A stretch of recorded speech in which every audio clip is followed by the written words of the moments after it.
Psaume chapitre 142. Psaume chapitre 142. Et nous allons lire un verset, et puis après nous lisons dans l'Apocalypse. Aussi un verset. Psaume chapitre 142.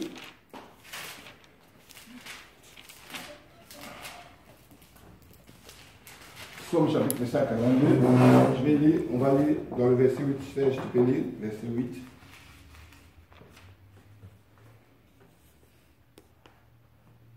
Ou bien 7 à 8. Lis 7 à 8. Le 142 Oui. 7 à 8. Oui. Je dis à l'Éternel, je lis pour la gloire de Dieu. Amen. Je dis à l'Éternel, tu es mon Dieu. Non, c'est faux ça. Non. 142. Excuse. Je lis pour la gloire de Dieu. Amen. Sois attentif à mes cris, car je suis bien malheureux. Délivre-moi de ceux qui me poursuivent, car ils sont plus forts que moi. Tire mon âme de sa prison, afin que je célèbre ton nom. Les justes viendront m'entourer quand tu m'auras fait du bien. Amen. Amen. Amen. Nous lisons encore dans Apocalypse chapitre 2. Apocalypse chapitre 2. Apocalypse chapitre 2, verset 10. Apocalypse chapitre 2, verset 10. Je lis pour la gloire de Dieu. Amen. Amen. Ne crains pas ce que tu vas souffrir. Voilà, on va commencer pour la compréhension au verset 8. Écris à l'ange de l'église de Smyrne.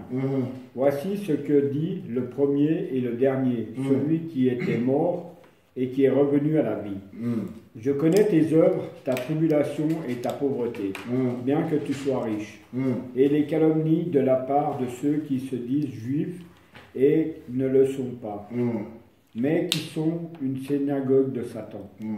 Ne crains pas ce que tu vas souffrir.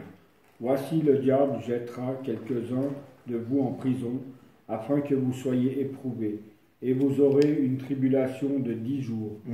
Sois fidèle jusqu'à la mort, et je te donnerai la couronne de vie. Amen. Amen. Voilà, donc nous venons de lire là 2 chapitres. Il y a le psaume. Le verset 8 nous dit « Tire mon âme de sa prison, afin que je célèbre ton nom. » Il dit « Le juste viendra m'entourer quand tu m'auras fait du bien. » Alléluia. Amen. Il dit « Tire mon âme de sa prison. » Il ne dit pas « Tire mon âme de la prison, mais de sa prison. » Cela veut dire quoi? Il est dans une prison qui, des fois, on est dans une prison qui ne vient même pas de l'ennemi, mais des fois de nous-mêmes. Alléluia. Amen. C'est comme cela que Jésus nous parle de l'Apocalypse. Il dit, je connais. Il dit ici, je connais ta tribulation. Je connais ta pauvreté.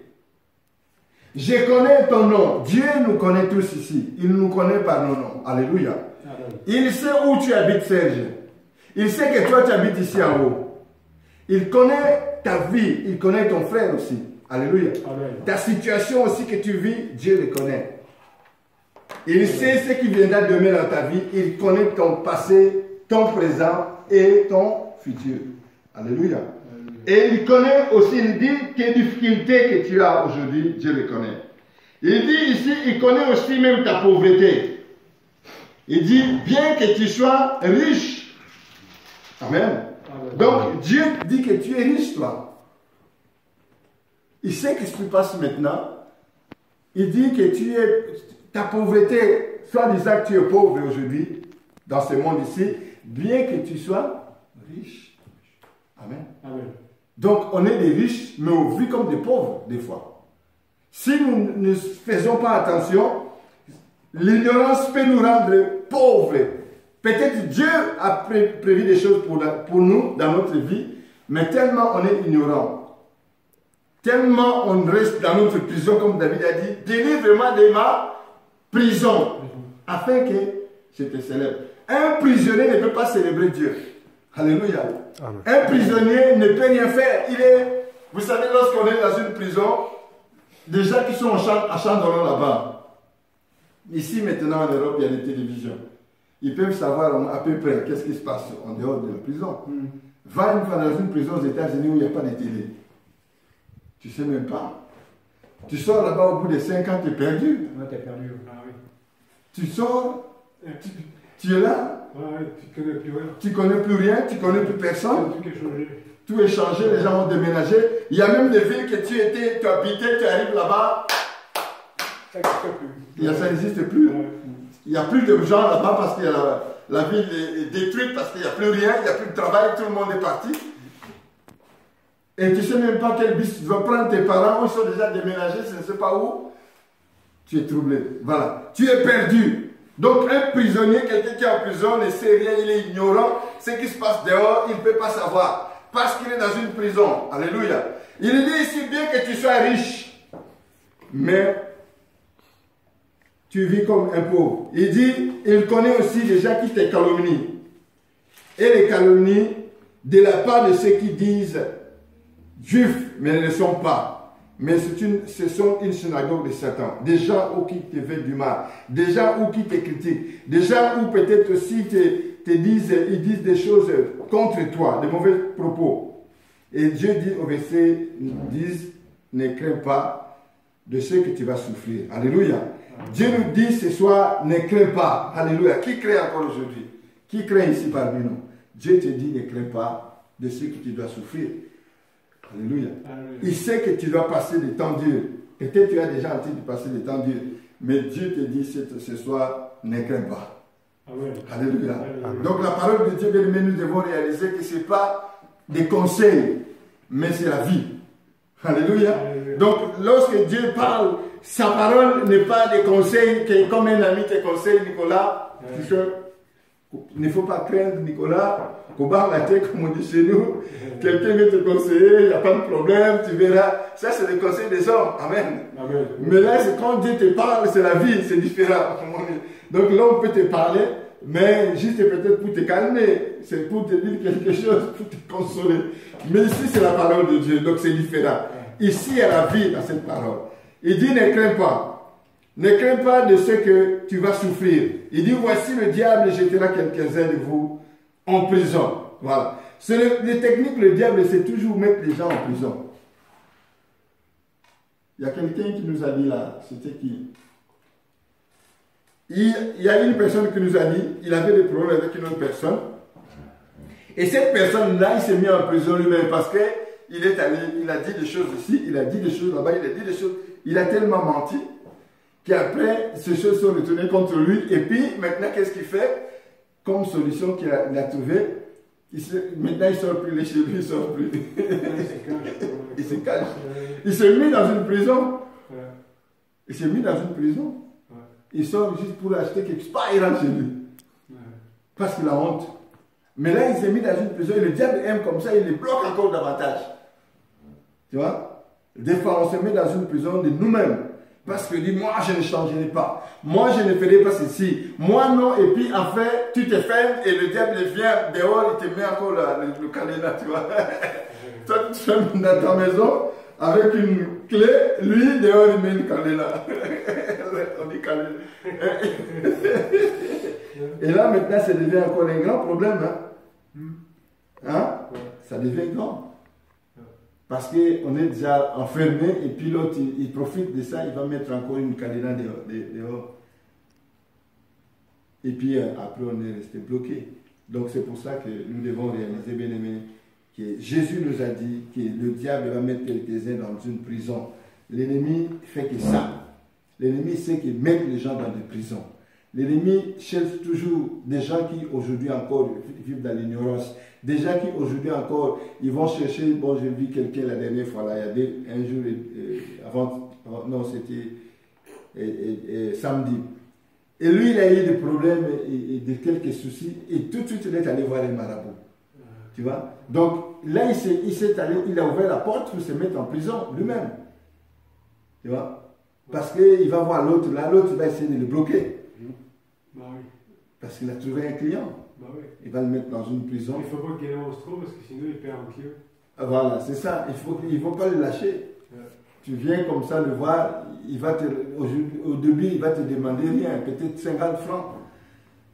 Et puis après, quand il va commencer à tourmenter la personne, aller jeter les mauvais sorts, et là il va commencer à demander plus. Tu Tu vois? Et là, il s'est mis dans une prison. Heureusement, on a parlé avec, j'ai parlé avec lui, on a prié. Mais combien de gens se mettent dans des prisons comme ça? Même l'ignorance aussi, c'est aussi une prison. C'est pour cela que la Bible dit que le diable est le seigneur des ignorants. Toutes les personnes qui sont ignorantes, ils règnent.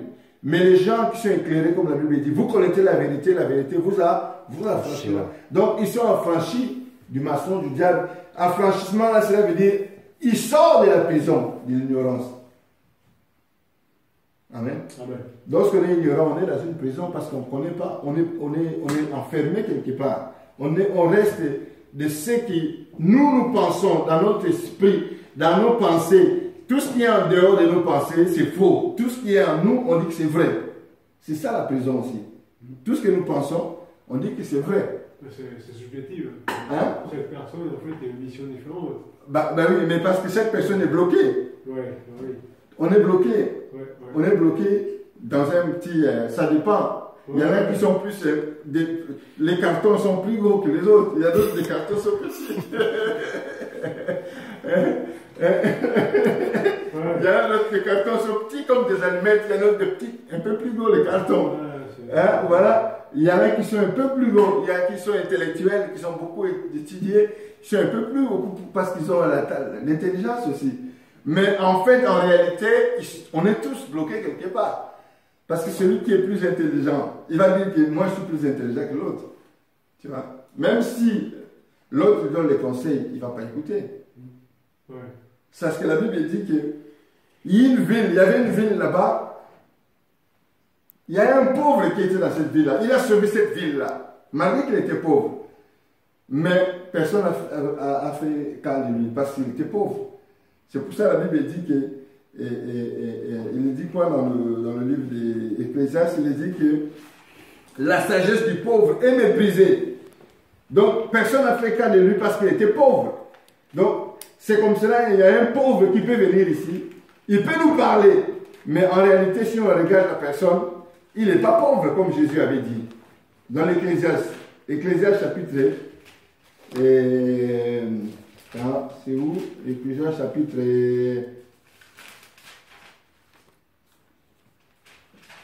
7, non pas 7, Ecclésiaste, je vis, sentence, putain, 10,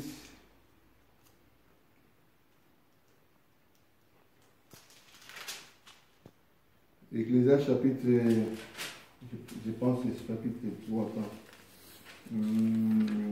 Je vis encore une course, je n'ai pas la Jules. Comme j'ai changé ma vie, j'ai vu ma vie, tout est marqué dedans.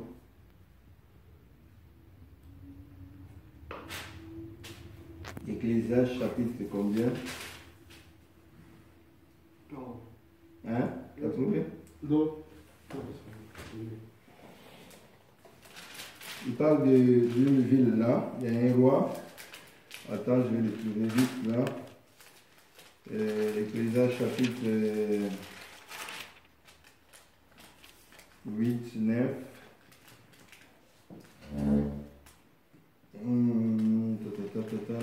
Ecclésiaste chapitre 9.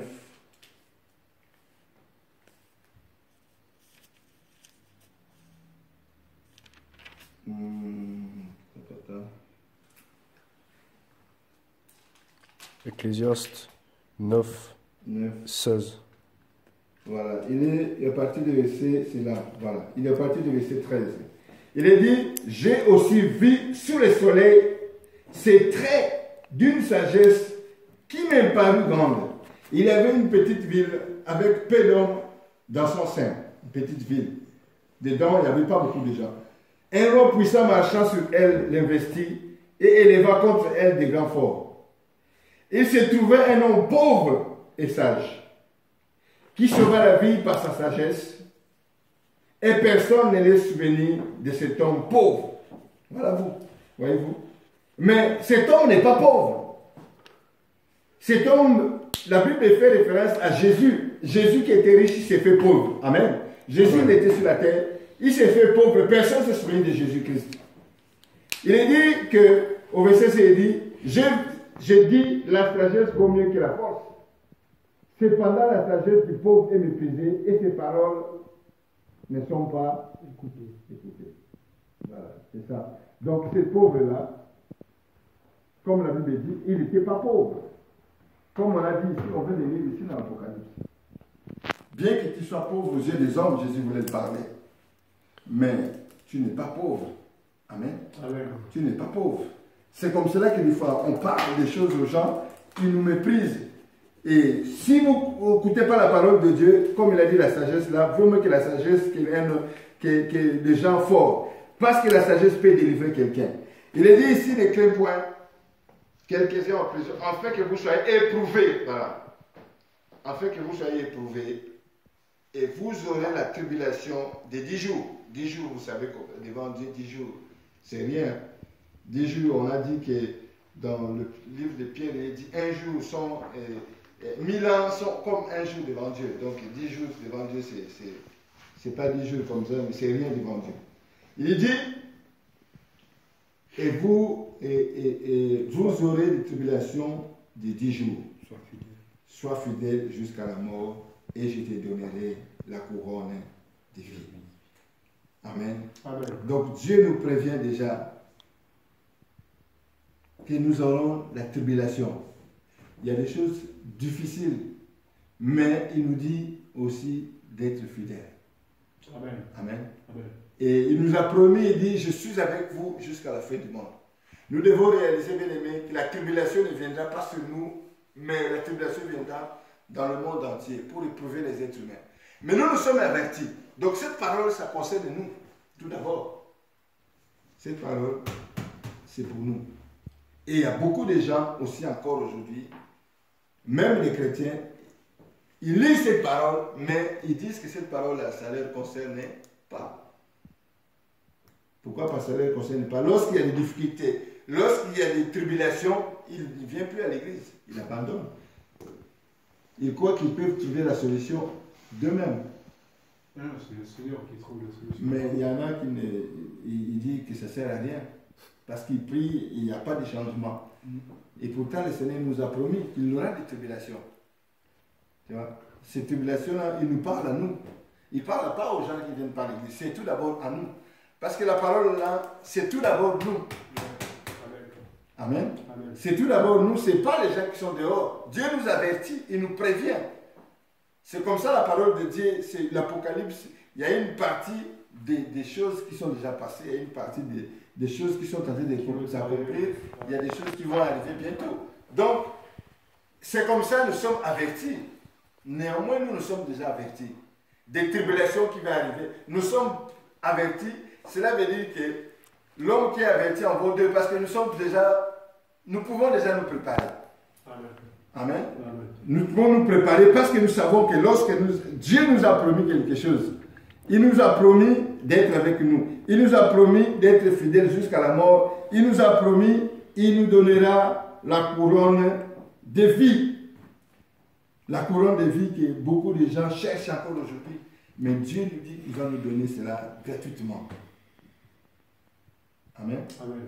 Gratuitement. C'est comme cela que la Bible dit à la fin.